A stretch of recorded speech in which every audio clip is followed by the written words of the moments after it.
mga ka-chismis trend, welcome back to my YouTube channel. Laman ngayon ng social media ang naging performance ng aktres na si Catherine Bernardo sa ABS-CBN Christmas Ball ngayong gabi, kung saan makikita kung gaano sinuportahan ng Katden fans at ng mga avid fans ni Catherine Bernardo ang Araneta, kung saan litaw na litaw ang fans ni Catherine Bernardo. Narito ang patunay.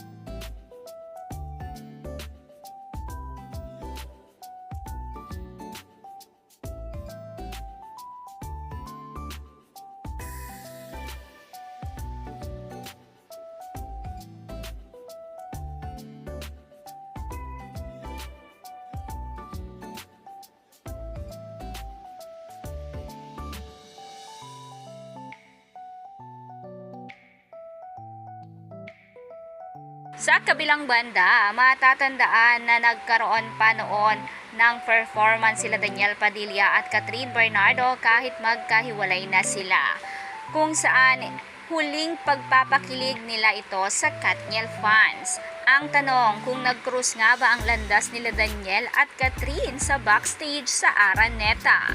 Yan ang tanong ng kanilang fans.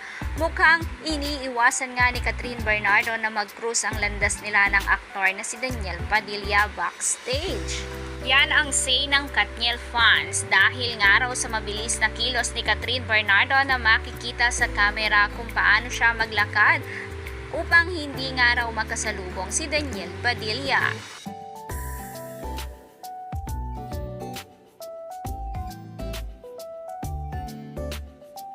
Mukhang bigungang makasama ni Daniel Padilla ngayong gabi si Catherine Bernardo. Matatandaan na nagpapahiwatig muli ng pagkamis si Daniel Padilla sa aktres na si Catherine sa kanyang IG story. Kaya mga ka-chismis trend, ano ang opinion nyo sa usapin na ito? Comment down below, and if you like this video, please subscribe my YouTube channel and click the notification bell para mas updated ka ka-chismis trend. Thank you for watching!